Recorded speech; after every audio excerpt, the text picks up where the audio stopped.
de vous retrouver cette semaine avec cette vidéo sur les coulisses de la construction du Tiny Atelier.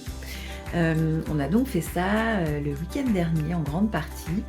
Je vais vous expliquer, on avait fait quelques petites choses avant et on a monté en fait vraiment la structure le week-end dernier. Donc on était 3, bon on peut dire 2 et demi mais on était 3 quand même. Donc il y avait JC, son papa et moi. Et puis vous verrez qu'on a eu deux petits ouvriers qui nous ont bien aidés à une étape de la construction. Je vous laisse découvrir tout ça et je vous retrouve à la fin de la vidéo. Alors avant de démarrer, je tiens à rappeler que nous ne sommes pas des professionnels, ce ne sont donc pas des tutos, mais vraiment la façon dont juste nous y sommes pris. Donc on a choisi de mettre sur un terrain, le terrain de ma maman, parce qu'elle a un bout de jardin qui avant était le potager mais qui là n'était pas exploité. Donc on a choisi un abri de jardin de la marque Timbella qui nous a été livré en kit. Donc il a fallu le recevoir, il est arrivé, on nous l'a livré sur le trottoir, bien emballé, avec la petite notice. Donc il a d'abord fallu le déplacer à l'arrière, là où on allait le monter. Pour le coup, il n'y avait pas trop d'emballage, juste ce qu'il fallait pour que il soit bien protégé. Mais ça a été assez rapide à déballer.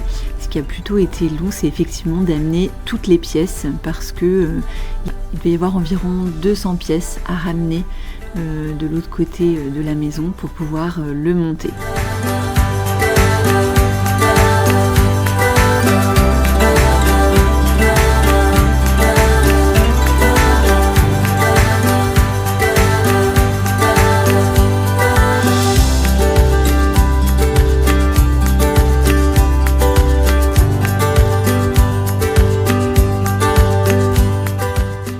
Parti. Alors aujourd'hui l'objectif c'est de trier toutes les pièces parce que donc j'ai reçu la cabane en kit et donc maintenant il va falloir la monter et en fait autant il y a des grands pans de murs là ça va être très simple, autant il y a tout un tas de petites pièces que je vais devoir trier qui sont en fait toutes répertoriées là sur 2 pages.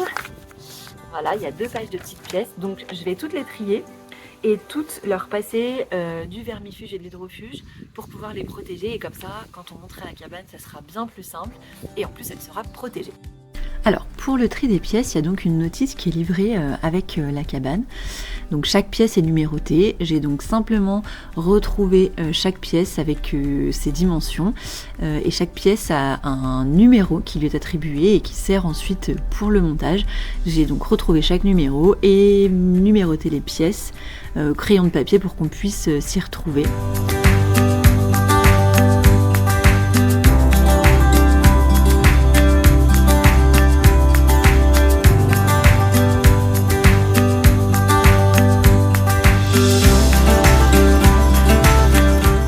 Ça y est, donc j'ai fini de trier toutes les parties toutes les pièces. Donc je les ai rangées par partie en fait de l'atelier. Donc il y a tout ce qui est le plancher, les murs évidemment et le toit. Comme ça sera beaucoup plus simple quand on montera. Voilà, et donc maintenant je vais passer les couches de vermifuge et d'hydrofuge en commençant bien sûr par le plancher parce que c'est la première chose qu'on va monter et du coup on pourra se relayer, faire une chaîne en fait vermifuge, hydrofuge et puis montage pour la deuxième personne puisque JC va le monter avec moi. Voilà. J'ai donc passé une couche de vermifuge et une couche d'hydrofuge sur chaque pièce de la cabane. Le plus important étant quand même le vermifuge. Donc il fallait bien faire aux extrémités surtout, là où en fait on ne pouvait plus repasser de couches une fois montée, où c'était plus accessible. Donc c'est vrai que c'est assez long, mais on trouve des petites pépites comme cette jolie marque sur le bois, que j'ai trouvé sur plusieurs pièces de bois. Et j'ai profité du soleil pour le faire un petit peu au soleil. Ça permettait de sécher plus vite parce que le temps de séchage est d'environ 6 heures. Même si je n'ai passé qu'une couche, il fallait que ce soit sec avant éventuellement les risques météo ou le début de la construction de la cabane.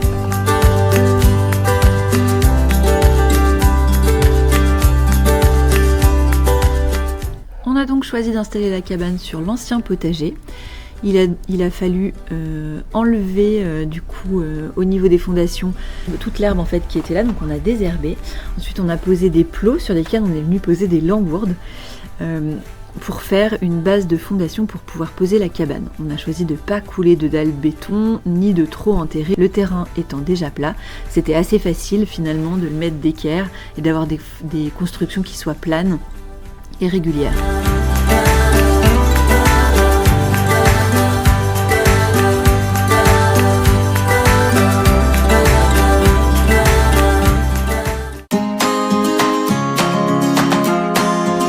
Le temps du montage.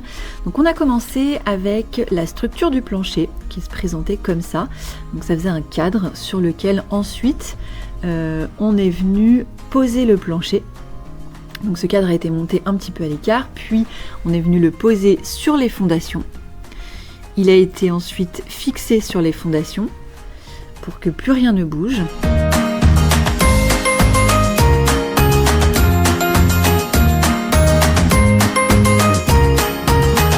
On a monté le plancher qui se composait d'un certain nombre de lattes. Comme vous le voyez, on a eu 2 petits ouvriers en plus qui nous ont bien aidés pour monter ce plancher. Chacun ramenait les petites planches pour qu'on puisse avancer au plus vite. J'en profite pour remercier JC et son papa qui ont fait le principal de la construction et sans eux, je serais allée beaucoup moins vite.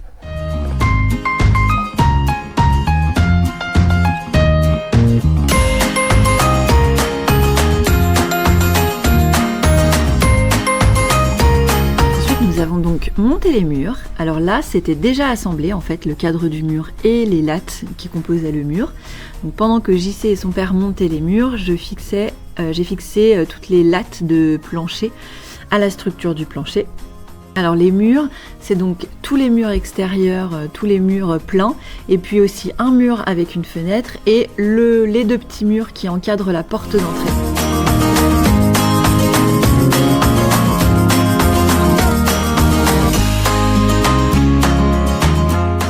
Les 2 frontons pour venir assembler ensuite le toit.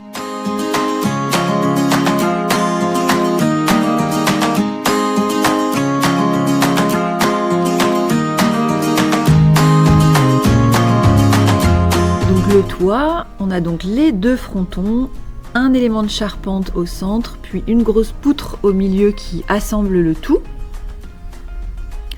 Tout ça est assemblé et fixé par des charnières comme vous le voyez. Et donc la grosse poutre qui ensuite assemble les 3 éléments du toit. Comme la cabane est assez petite, finalement, il n'y a pas besoin de plus. Puis le toit est monté avec le même système finalement que le plancher. Ce sont des lattes qui viennent s'encastrer les unes aux autres.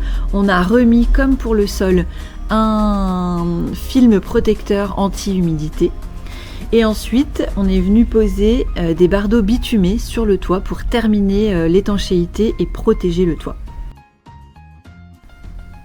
Et enfin il a été temps de monter la fenêtre et les portes battantes donc qui se composent elles aussi de carreaux pour avoir une super lumière à l'intérieur de l'atelier.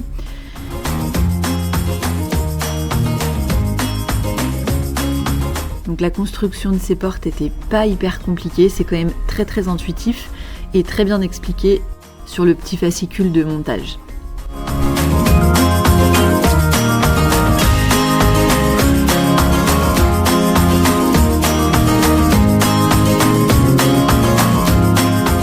Il faut dire qu'on a eu énormément de chance avec la météo, on a été vraiment très tranquille à part le jour des fondations.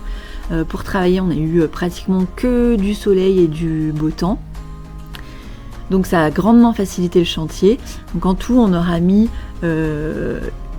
une toute petite demi-journée pour les fondations. J'ai à peu près mis une journée entière pour passer l'hydrofuge et le vermifuge. Et Le montage aura duré donc à 3 personnes à peu près 1 jour et demi.